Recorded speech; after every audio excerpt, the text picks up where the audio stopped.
Hello বন্ধুরা, আজকের recipe স্বাস্থ্যকর ও সুস্বাদু কুমড়ো ভাজা। এর জন্য আমি প্রথমে একটা মিডিয়াম সাইজের কুমড়ো নিয়ে নেব। কুমড়োটা ভালোভাবে কেটে নেব। কুমড়োটা আপনারা যে কোনো শেপের পাতলা পাতলা করে কেটে নিতে পারেন। কুমড়োগুলি কেটে নিয়ে তার মধ্যে পরিমাণ মতো লবণ, সামান্য হলদি ও পরিমাণ মতো লঙ্কা গুঁড়ো দিয়ে ভালোভাবে মাখিয়ে নেব। সমস্ত মশলাগুলি মাখিয়ে আমি কিছুক্ষণের জন্য এটি রেস্টে রেখে দেবো। 5 মিনিট পর এটি থেকে অনেকটাই জল বেরিয়ে যাবে, জলটা ছেঁকে নিতে হবে। এবার গ্যাসটা অন করে তার মধ্যে আমি একটা কড়াই চাপিয়ে দেব। কড়াইয়ের মধ্যে পরিমাণ মতো তেল দিয়ে তেলটা খুব ভালোভাবে গরম করে নিয়ে তার মধ্যে কয়েকটা গোটা জিরে দিয়ে দেব। এতে কুমড়ো ভাজার টেস্টটা খুব সুন্দর আসে। এবার আমি মশলা মাখানো কুমড়োগুলো দিয়ে দেবো। কুমড়োগুলো দিয়ে তেলের মধ্যে একটু ভেজে নিতে হবে।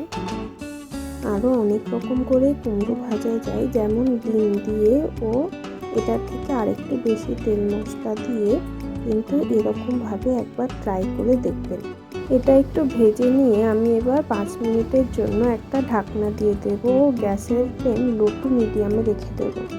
5 মিনিট পর দেখতে পাবেন কুমড়োর কালারটা চেঞ্জ হয়ে আসছে। তখন তার মধ্যে সামান্য আদা রসুন বাটা ও সামান্য ধনে গুঁড়ো দিয়ে দেবো।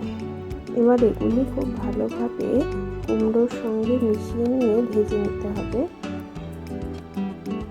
যাতে মশলার কাঁচা গন্ধটা চলে যায়। এই পর্যায়ে আপনারা কুমড়োর লবণটা চেখে দেখতে পারেন। এবার কুমড়োটা হালকা ভেজে নিলেই আমাদের কুমড়ো ভাজা রেডি হয়ে যাবে।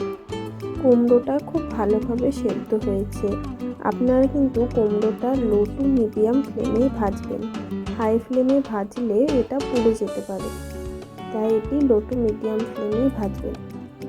এরকম স্বাস্থ্যকর ও সুস্বাদু রান্নার রেসিপি পেতে আমার চ্যানেলটি অবশ্যই সাবস্ক্রাইব করে নেবেন ও এই রেসিপিটা ট্রাই করে আমাকে অবশ্যই কমেন্টে জানাবেন।